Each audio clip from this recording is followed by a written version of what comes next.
Hello everyone, and welcome back to our 14th weekly segment. This is the 11th of January, 2023. Now the big recent news is that Russia claims to have taken the Ukrainian town of Soledar, which is just north of Bakhmut in the Donetsk region. It is important to note here that Russia does not mean the Russian army, but in this case, the Wagner PMC group, private military contractors, and this was emphasized in the announcement by Yevgeny Prigozhin, who owns the Wagner Group.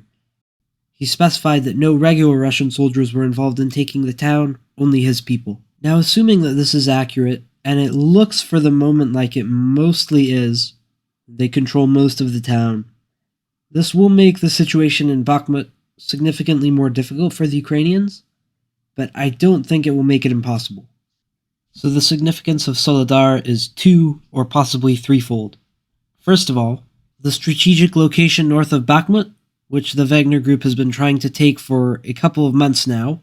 Second, it's a win for Prigozhin and his PMC, at a time when the Russian army has been accomplishing nothing of significance. It's not quite the boost that he was hoping to get from taking Bakhmut, but it is definitely better than nothing for him. The third reason, of which I am not entirely convinced, is that, and this has been suggested specifically by the United States government, is that Prigozhin wants the salt mines, which are present both in Soledar and in Bakhmut. Their opinion is that he wants them for financial reasons. Now, I do believe that the motive here is almost entirely political and strategic, specifically to encircle Bakhmut and to boost Prigozhin's standing in Moscow, but it definitely would not be the first time that Russian military officials or military-adjacent officials used their military forces to enrich themselves. The current commanding Russian general, Sergei Surovikin, has been accused of using his forces in Syria to loot phosphate mines to enrich himself.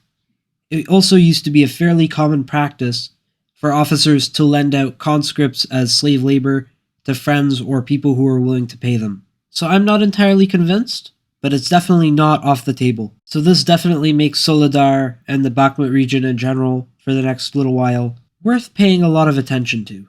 Now let's go back to something we've touched on in the past briefly, Russia's declining influence in the post-Soviet sphere, specifically this time, again, in Armenia.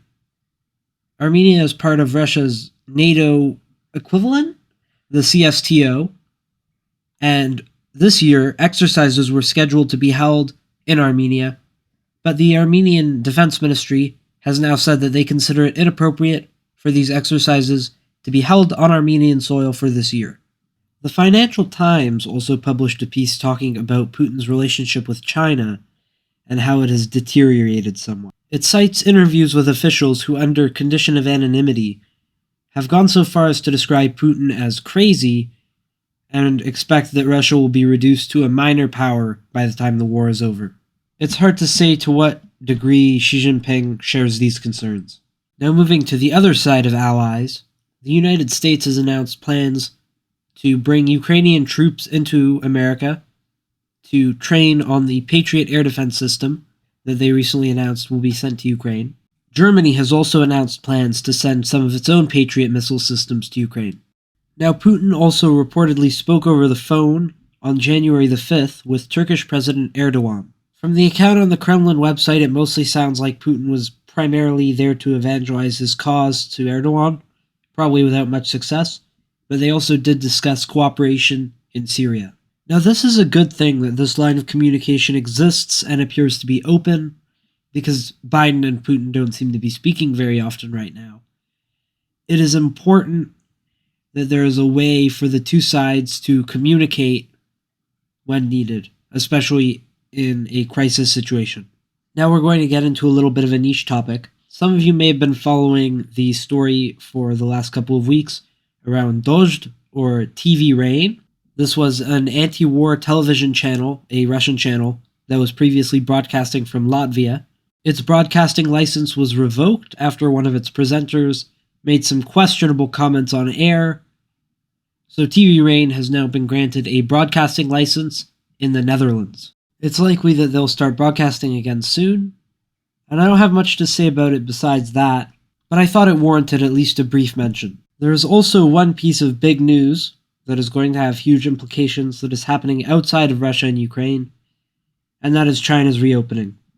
Now, we don't really have time to get into that now, so I do intend to do a whole episode focused on it, which will hopefully be soon, but hard to say.